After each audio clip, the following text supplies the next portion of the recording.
할렐루야, 할렐루야. 여러분 잘 오셨습니다. 네, 은혜 받고 가는 시간 되기 바랍니다. 우리 전우자로 인사하겠습니다. 만나서 반갑습니다. 예배 성공하시기 바랍니다.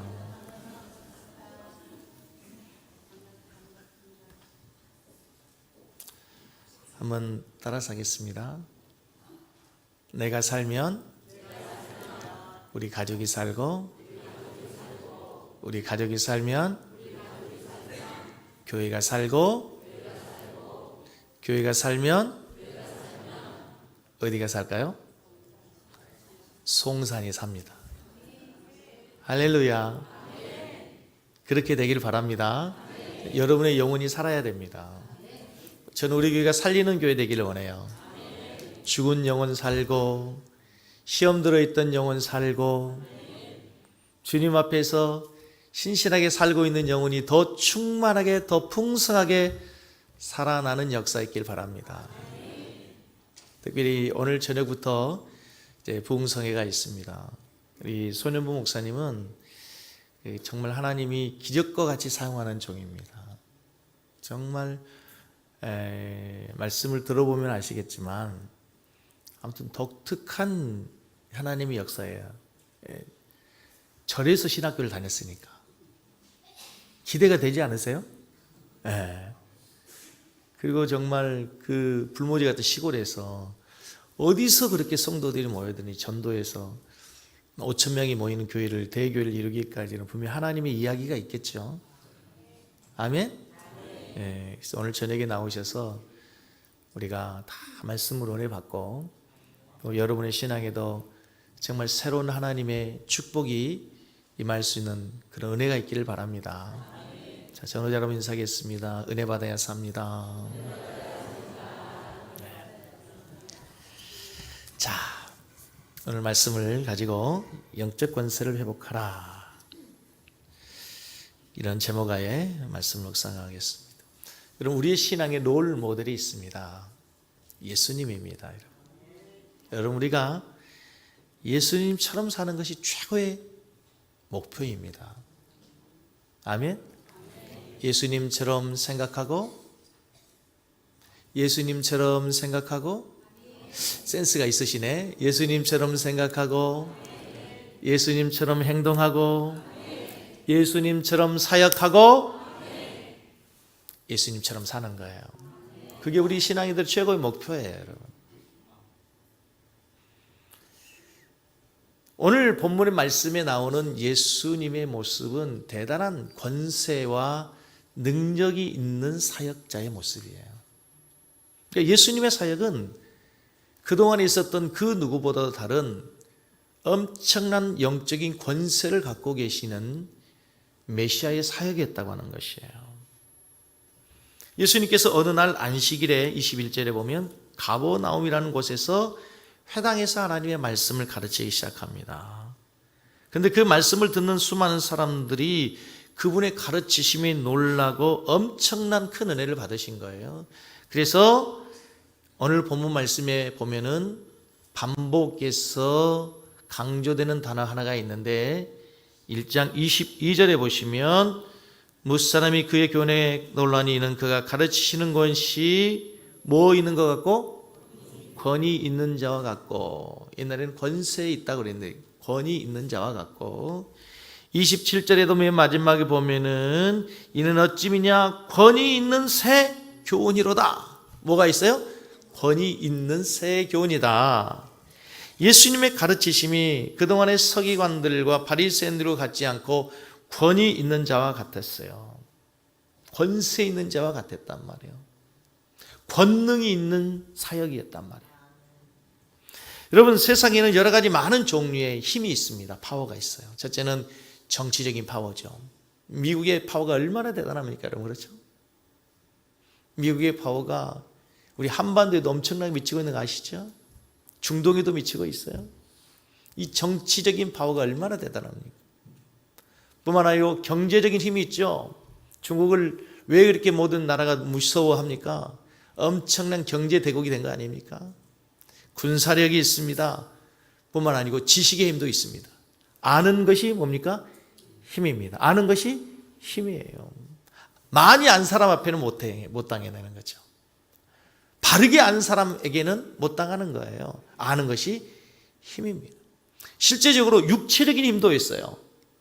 어린아이와 어른의 차이가 뭡니까? 어린아이는 조그만 것도 들 수 없지만 어른은 큰 것도 무거운 것도 들 수 있는 힘이 있는 거예요. 그러나 여러분, 그렇게 물질적인 눈에 보이는 힘이 아니라, 이 세상의 힘이 아니라 보이지 않는 하늘의 권세와 하나님의 능력과 영적인 세계를 다스리는 그 권세와 권위가 누구에게 있었어요? 누구에게 있었어요? 예수님에게 있었다는 거예요. 저는 오늘 본문을 통해서 우리 섬기는 게 모든 성도님들이, 그리고 우리 섬기는 교회 모든 교회가 예수님이 가졌던 그 영적인 권세를 회복하는 그런 은혜와 축복이 있기를 간절히 소원합니다. 거기에 모인 모든 사람들이 예수님이 가르치시는 그 가르치심에 완전히 사로잡혔어요.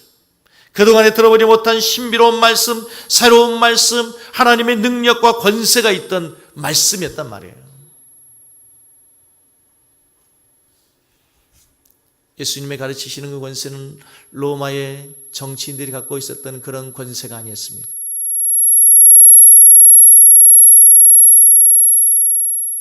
바리새인과 서기관들이 갖고 있었던 종교적이고 교권적인 그런 힘이 아니었습니다. 신비로운 하늘의 영이 가득한 하나님의 성령이 역사하는 성령의 권세였던 것입니다. 오늘 본문 말씀에서 예수님의 권위를 살펴본 첫째는 예수님의 가르치심과 말씀의 권위가 있었어요. 21절 말씀에 예수님께서 안식일에 회당에 들어가 가르치시니 22절 말씀해 보세요. 22절, 무사람이 뭐에 놀래요? 그분의 교훈에 놀랐어요. 그가 가르치시는 것이 권세 있는 자와 같았어요. 예수님의 가르치심, 예수님의 말씀에 뭐가 있었다는 거예요? 권위가 있었어요.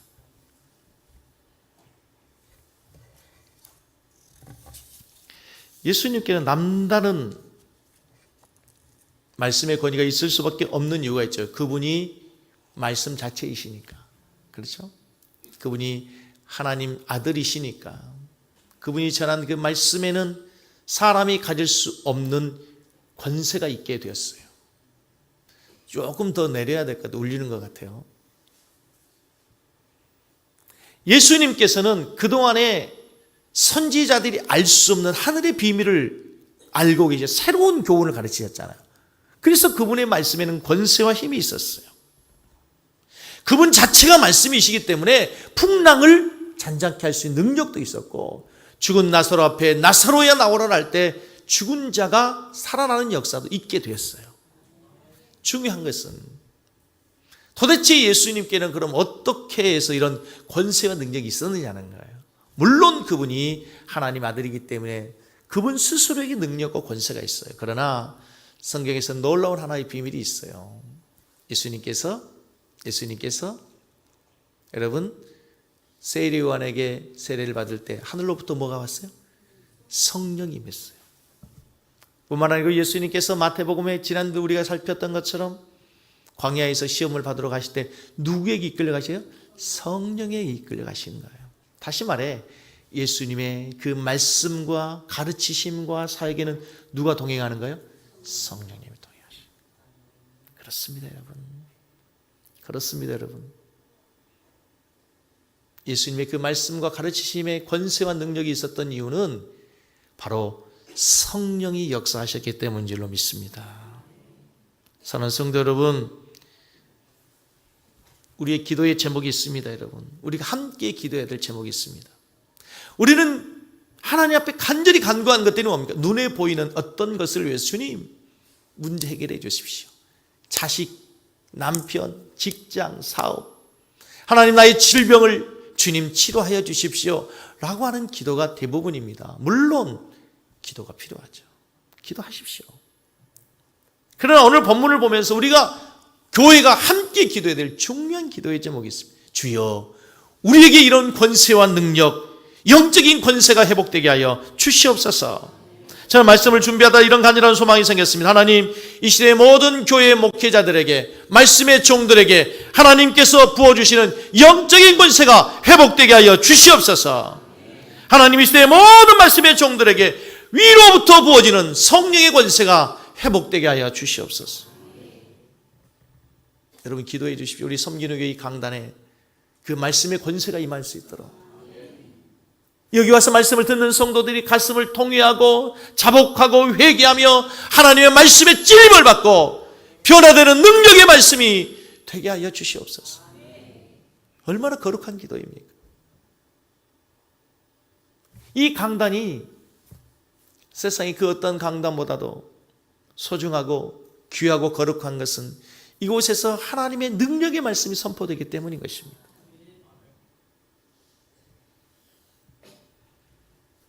섬기는 교회 강단에서 누가 말씀을 전하든지 성령의 능력과 권세가 있어야 되고, 그 말씀은 듣는 성도들의 마음에는 하나님의 은혜와 감동과 변화가 일어나기를 소원합니다. 우리 섬기는 교회부터 흐르는 영적인 권세와 능력이 이 지역을 송산과 안산과 민족과 열방을 향해 나아갈 수 있는 하나님의 은혜의 출발이 되기를 원합니다. 여러분, 이 권세가 베드로에게 부어졌습니다. 무식한 베드로, 어부였던 베드로, 그가 이 성령의 능력을 받고 나가서 초대교회 사도행전에 가서 복음을 전하니까 3,000명이 회개합니다. 그렇죠? 5,000명 회개합니다. 이게 무엇의 권세예요? 하늘의 영적인 권세예요. 말씀의 권세인 줄로 믿습니다. 할렐루야, 할렐루야. 베드로는 연약했지만 그의 말에는 권세가 있었어요. 사람의 말이 아니라 분명히 하나님의 능력과 권세였던 것입니다. 우리 한국의 초창기에 목회자들이 그랬어요. 부흥사들이 그랬어요. 한국교회가 어떻게 이렇게 짧은 시간 내에 세계적인 부흥의 역사상 전무후무한 부흥의 역사가 일어날 수 있었습니까? 많은 목회자들이 한국의 교회 강단에서 흘러나오는 그 말씀의 메시지들이 정말 하나님의 권세와 능력의 말씀이 되어서 말씀을 들을 때 성도들에게 죄가 회개되고 심령이 뜨거워지고, 우리가 다 그렇게 신앙생활을 했어요. 그러나 조국의 교회가 언제부턴가 이런 능력이 사라지고 있고 이런 영적인 권세가 무뎌지고 있는 것이 우리의 현실인 것입니다. 여러분, 사랑하는 성도 여러분, 우리 섬기는 교회를 통해서 이곳에 세워진 이 하나님의 전으로부터 그 권세가, 영적인 능력이 회복되기를 소원합니다. 할렐루야.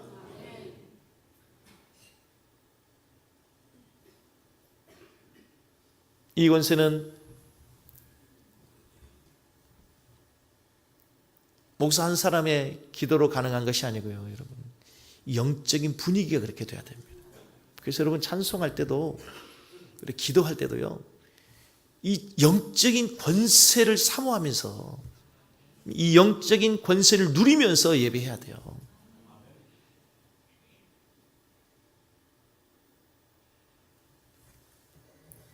우리의 신앙의 세계는 영적인 세계를 다루는 것입니다.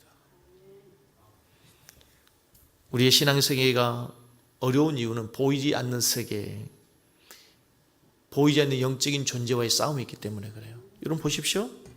오늘 예수님께서 그곳에 가셨습니다. 그런데 그곳에 23절에 보면 마침 그들의 회당에 더러운 귀신 들리는 사람이 있었어요. 예수님이 그 더러운 귀신 들린 사람에게 뭘 하지 않았습니다. 그런데 귀신이 먼저 예수님을 알아보고 소리를 지르기 시작합니다. 23절 마침 그들이 회당에 더러운 귀신 들린 사람이 있어 소리 질러 이르되, 24절 같이 읽습니다. 나사렛 예수여, 우리가 당신과 무슨 상관이 있나이까? 우리를 멸하러 왔나이까? 나는 당신이 누구인지 아노니. 하나님의, 좀 보십시오 여러분, 귀신이 먼저 예수님을 알아봅니다. 놀라운 사실은요, 아직까지 예수님을 향해서 하나님의 아들입니다라고 고백한 사람이 아무도 없습니다. 그렇죠? 근데 귀신이 먼저 고백합니다. 그리고 귀신이 먼저 알아봅니다. 예수님이 누구인지를 알 뿐만 아니라 무엇하러 왔는지. 무엇하러 오셨어요? 우리를 멸하러 왔습니까? 예수님 오신 이유가 목적이 뭐예요? 마귀를 멸하게 오셨거든. 보십시오. 귀신이 귀신같이 하는 거예요. 귀신이 귀신같이 알고 있잖아. 예수님이 누구인지, 그리고 예수님이 무엇 할 것인지도 이미 귀신이 알고 있는 거야. 한번 진지하게 대답해 보십시오. 여러분, 귀신이 있습니까? 귀신이 신나라 까먹는 소리 하고 있습니까? 여러분, 귀신이 존재합니까? 있는 것 같기도 하고 아닌 것 같기도 하고. 여러분, 정말 귀신이 있는 거 확신합니까? 이렇게 확신이 없습니까? 귀신이 있어요? 진짜 있어요? 봤어요? 내가 일부 예배 때 동건이한테 귀신 있냐 있대요. 어떻게 하냐? 성경에 있습니다 그러더라고. 와, 100점 그랬죠. 성경에 쓰였으니까 있는 거예요.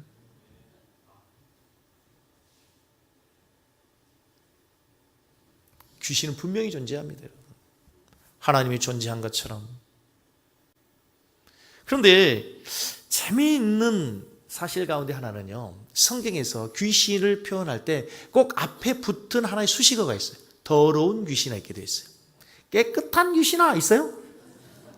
깨끗한 귀신 보셨나요? 귀신은 깨끗한 귀신이 없어요. 다 어떻게 되어 있냐면 더러운 귀신 되어 있어요. 왜 더러운 귀신이라고 할까요? 귀신이 하는 모든 일은 다 더러운. 그래서 한 영혼의 귀신이 들어가 버리면, 그 영혼을 사로잡아 버리면 더러운 일을 해요. 귀신의 인격이 나타나요. 귀신에 사로잡히면, 음란의 영에 사로잡히면 음란한 사람이 되고, 분열의 영에 사로잡히면 분열을 시키는 사람이 되고, 폭력의 영에 사로잡히면 폭력적인 사람이 되어서 더러운 사람이 되는 거예요.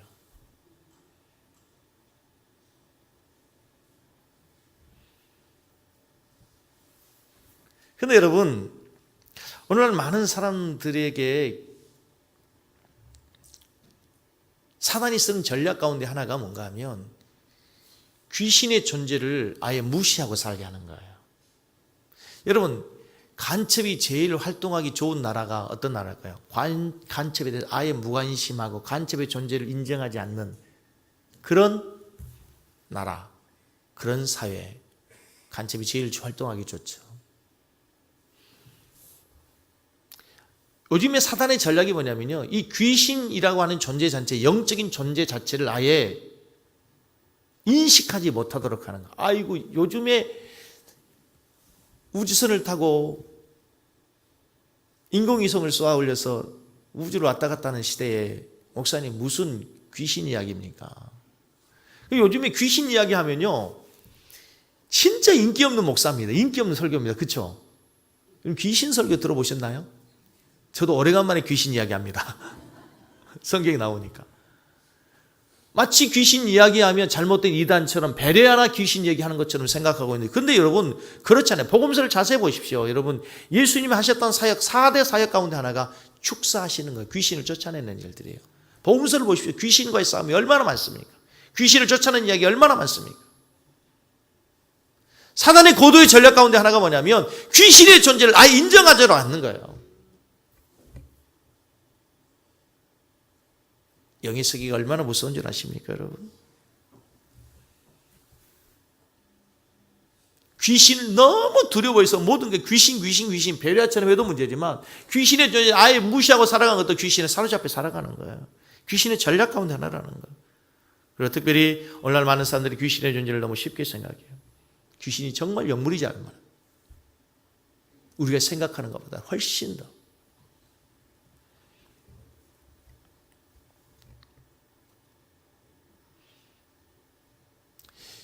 귀신이 한 사람, 한 개인에게 들어가면 한 개인의 인생이 파멸됩니다. 그래서 귀신은 처음부터 거짓말장이요, 파괴자요, 죽이는 자요.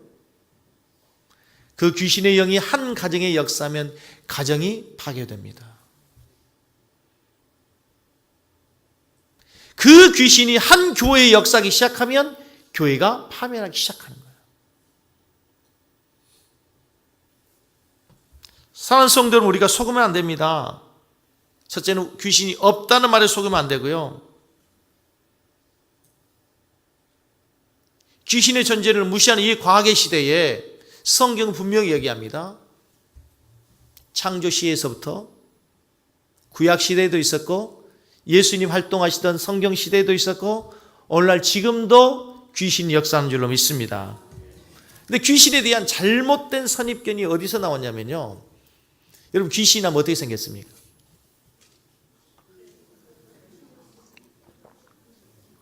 일단 귀신은 언제 나타납니까? 밤에. 특별히 비 오고 바람 부는 쉬 부는 날, 그쵸? 어떻게 해야 모습을 나가요? 머리를 풀어 헤치고 여기에 빨간 피를 흘리면서, 그죠?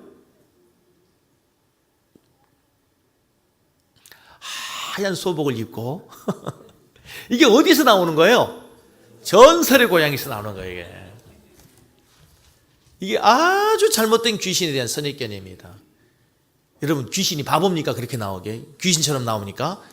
절대 귀신은 귀신처럼 안 나옵니다. 여러분 귀신은 광명한 천사처럼 나오는 거예요. 그럴듯하게. 귀신이 제일 흉내내고 싶은 게 있어요. 뭔지 아세요? 예수님이에요. 그래서 예수의 이름으로 병도 고치게 하고 예언하게 하고, 그렇죠? 주님의 이름으로 내가 뭐 했습니다. 그래서 이단이 바로 그게요. 예수를 흉내를 내려고 하는 최고의 사단의 고수가 이단을 만들어가지고 가짜 복음을 만들어내는 거예요. 귀신이 제일 하고 싶은 게 뭔지 아세요? 예수님처럼 사람의 몸을 입고 싶은 거예요. 그래서 사람 몸에 들어가는 거야. 귀신이 무서워요. 무섭단 말이에요. 야, 귀신 얘기하니까 잘 듣네 오늘.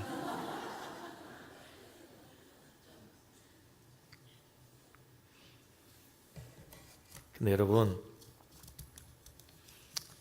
귀신이 속으면 안 되는 게 절대 귀신은 귀신처럼 나타나지 않습니다. 어떻게 나타날 수 있냐면요, 진짜 천사처럼 나타날 수 있어요.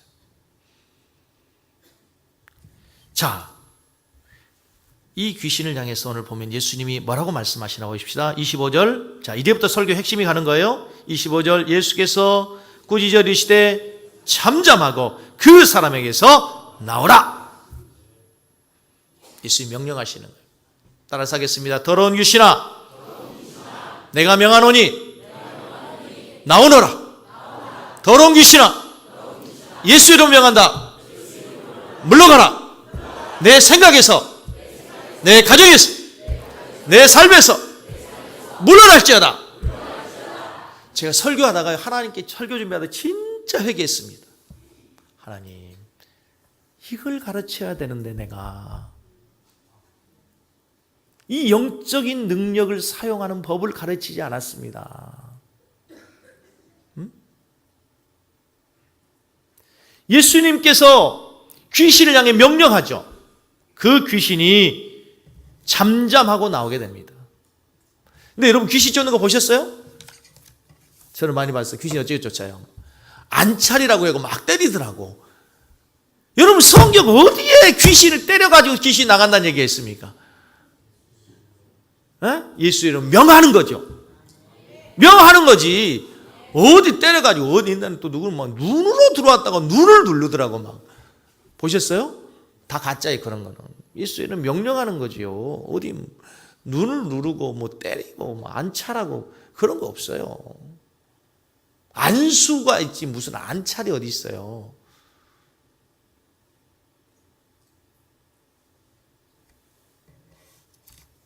중요한 것은 여러분, 오늘날 많은 성도들이, 많은 교회가 귀신을 얘기하면 이상한 교회처럼 느껴지고, 혹시 여러분 거부감 있으시나요? 귀신을 얘기하면 잘못된 이단처럼 얘기하는데 절대 그렇지 않습니다. 영의 세계가 분명히 존재하거든. 영의 세계가 하나님의 영, 거룩한 영이 있고 더러운 귀신의 영이 있고 마귀가 있고 사단이 있는 거죠. 마귀가 뭐고 사단이 뭐고 귀신이 뭡니까? 이거를 우리가 계급으로 생각하면 가장 높은 그걸 사단이다. 사단. 귀신의 우두머리. 그 다음에 마귀. 이제 쫄개도 그냥 귀신 뭐 사람의 속에 들어가서 역사하는 그런 잔챙이 영이 있죠. 그걸 귀신들이라고. 거기서 성경에서 늘 뭐라고 하면 복수로 나왔어. 영어로 보면. 데몬스 이렇게 되어 있어요. 무리로 다니고. 오늘날 한국 교회 성도들이 이걸 놓치고 있어요. 여러분 생각 속에 유다에게 넣었던 그 예수를 감히 팔려고 하는 그 악한 생각을 넣는 것처럼 우리에게 사단이 음란한 생각을 넣고 분열의 생각, 미움과 다툼과 시기의 생각을 넣을 수 있다는 사실을 믿으십니까? 그때 명령하는 거예요. 따라서 하겠습니다. 내가 예수의 이름으로 좀 권세 있고 능력 있게 단호하게 엄격하게 꾸준히 하는 거예요. 아셨어요?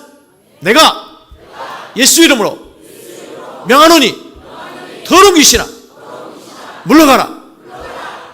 잘해야 돼요. 또 집에 가가지고 또 내가 명하노니 집에 있는 그 양반한테 더러운 귀신아 사탄아 물러가라. 지난주에 얘기했죠. 그러다가 밤탱이 되는 수가 있어요. 그거 아니고 진짜 이걸 우리가 내가 내 삶 속에서 명령해야 되잖아. 귀신이 가장 무서워하는 게 있어요. 뭐예요? 예수의 이름, 예수의 보혈. 소리친다고 되는 거 아니에요. 뭘로 하는 거예요? 예수의 이름으로 하는 거예요. 예수의 이름으로. 예수의 이름으로. 예수 그리스도의 십자가의 보혈로.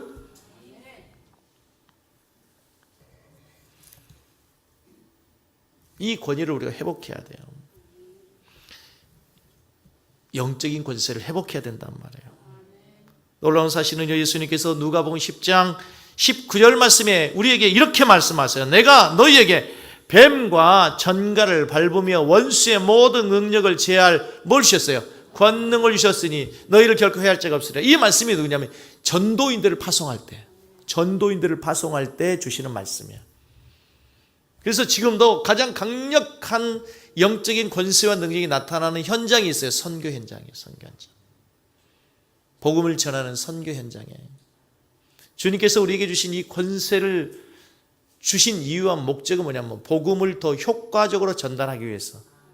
예수님 이 권세를 자신이 누구인가를 드러내는 것보다도 자신이 전하는 이 말씀이 하나님의 말씀이라고 하는 것을 드러내시기 위해서 이 권세가 필요했던 거예요.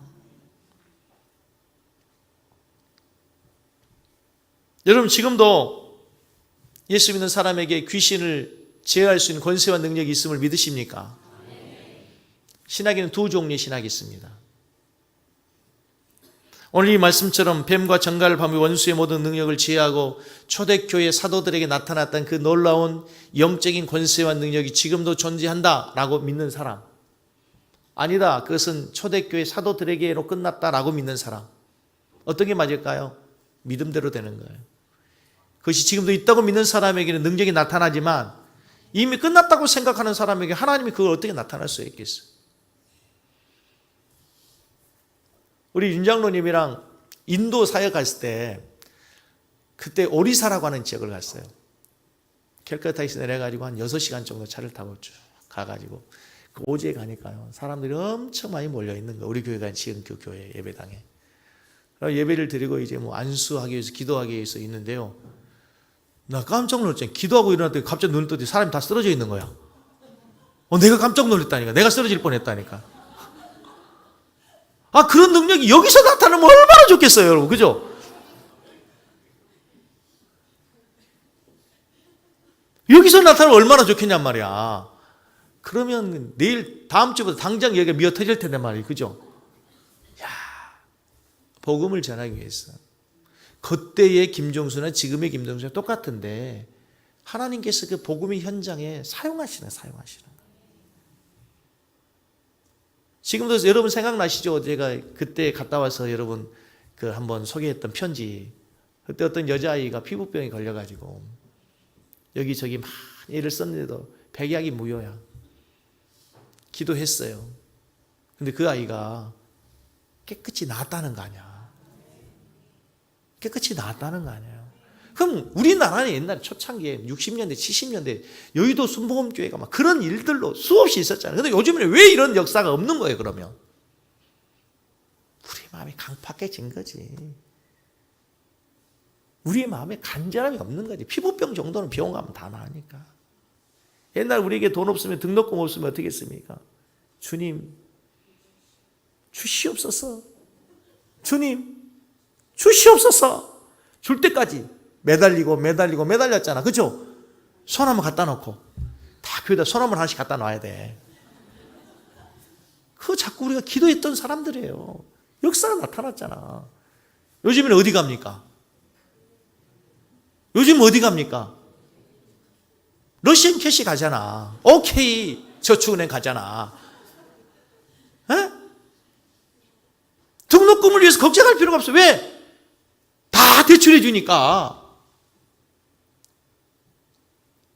하나님의 능력은 변함없는데 그거를 간절히 간구하는 우리의 심령에, 우리의 마음에 변화가 온 거예요.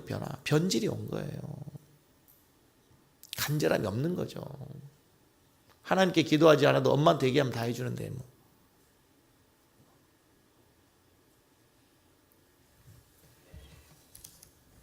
초대교회 성도들이 이런 능력을 체험했어요.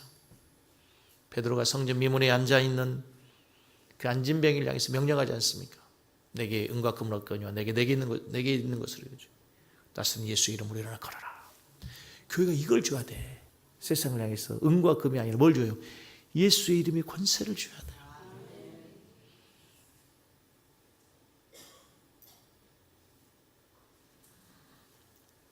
교회가 이 예수 그리스도 이름의 권세를 회복해야 돼요. 그것이 우리 교회가 하나님 앞에 기도해야 될 기도의 제목이라고 믿습니다.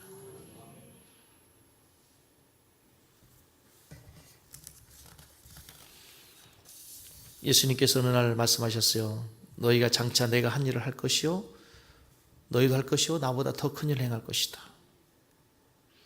우리가 무엇으로 예수님보다 큰 일을 할 수 있습니까? 우리 안에 예수님 오셔서, 우리 안에 하나님의 성령이 오셔서 우리를 통해 역사하기 때문에 예수님 하셨던 일을 할 수 있다는 사실을 믿으시기 바랍니다.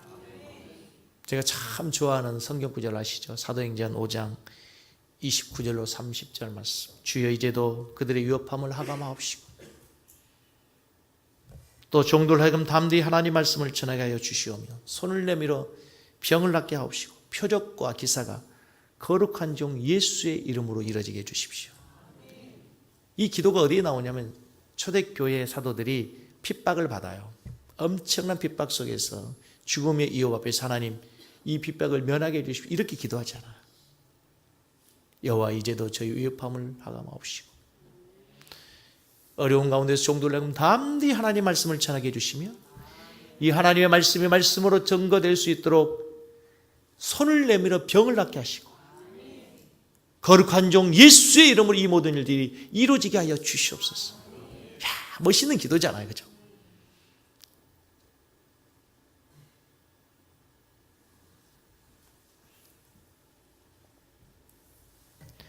국악풍에 조율이라는 노래가 있습니다. 아세요?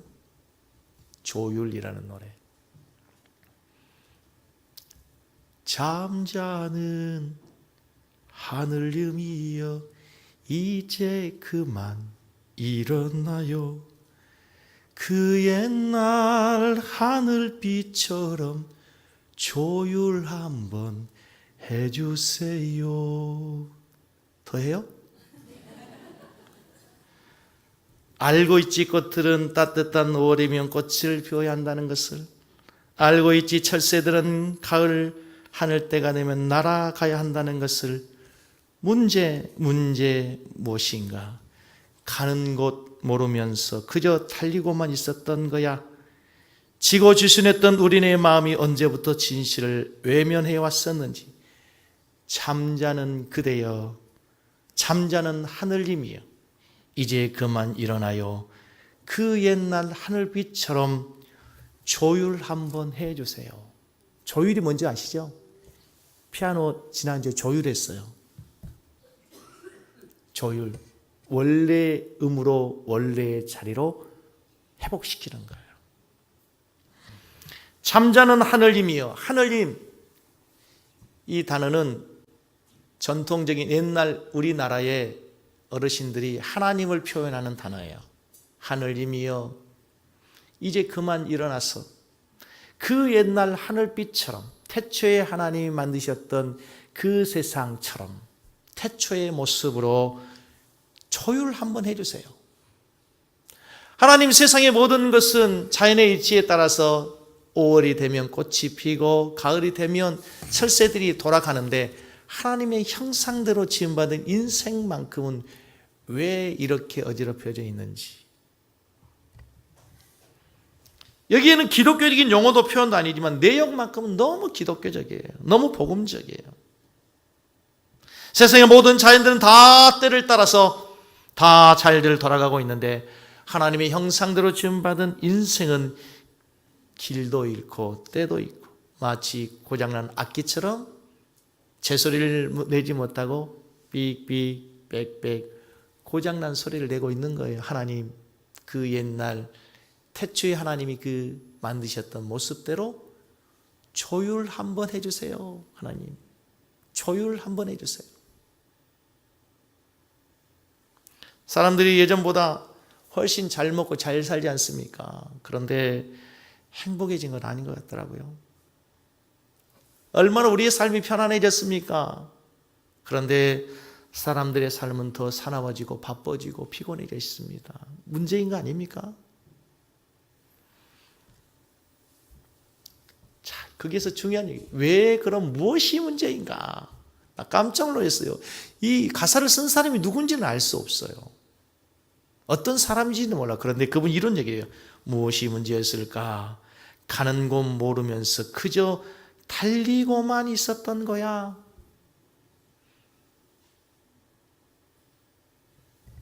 무엇이 문제인가? 가는 곳 모르면서 그저 달리고만 있었던 거야. 무엇이 문제인가? 가는 곳 모르면서 그저 지난주에도 우리가 그렇게 이른 아침부터 늦게까지 달렸잖아. 달리고 달리다가 또 이것이 왔잖아. 어디로 가는지, 무엇을 향해 가는지, 왜 가야 되는지. 하나님 조율 한번 해주세요. 내 모습, 내 자리에, 내 사명, 내 능력, 내 권세 다시 회복할 수 있도록 하나님 뭐 해주세요? 조율 한번 해주세요. 조율해 주세요. 조율해 주세요.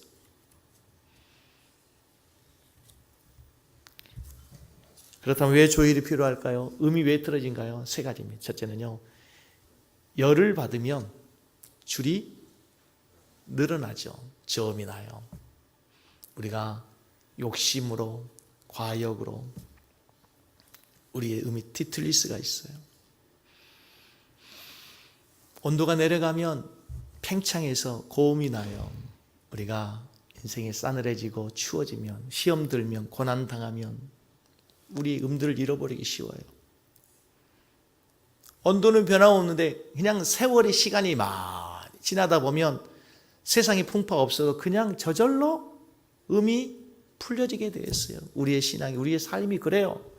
하루 이틀, 1년, 2년 살다 보면 나도 모르는 사이에 우리의 음들이 풀려지게 되어 있어요. 자, 여러분 그러면 조율하기 위해서 어떻게 해야 되느냐? 조율하기 위해서 시간을 내야 돼요. 조율하기 위해서 뭐 해요? 시간을 내야 돼요. 한번 따라서 하겠습니다. 하나님, 내 인생에 조율 한번 해주세요. 정말 인생의 조율을 원하십니까? 시간을 내세요. 오늘 저녁 시간을 내세요. 다시 한번 따라서 하세요. 하나님, 제발 내 삶을 조율 한번 해주세요. 오늘 밤 조율하러 오세요. 진짜 아멘 하셨어요? 진짜예요, 여러분. 시간 내야 조율해요. 시간 내야. 내려놓고 하나님 앞에서 여러분의 모습을 좀 보세요. 무엇이 문제인가? 어디로 가는지 모르고 그냥 달렸던 거야. 내가 어디로 가는지 다시 한번 보시고, 주님이 나에게 뭐라 말씀하시는지 말씀 좀 들어보시고 인생을 조율할 수 있기를 바랍니다. 새로워질 수 있기를 바랍니다. 그래서 영적인 권세를 회복해야 돼요. 영접하는 자, 따라서 하겠습니다. 같이 합니다. 영접하는 자, 곧 그 이름을 믿는 자들에게는 하나님의 자녀가 되는 하나님의 자녀가 되는 그 회복하셔야 돼요. 아멘? 그 회복하셔야 돼요. 그 회복하시고 그 누리시고 살아가는 우리 모든 성도 다 되기를 주의 이름으로 축복합니다. 다 같이 눈을 한번 감으시고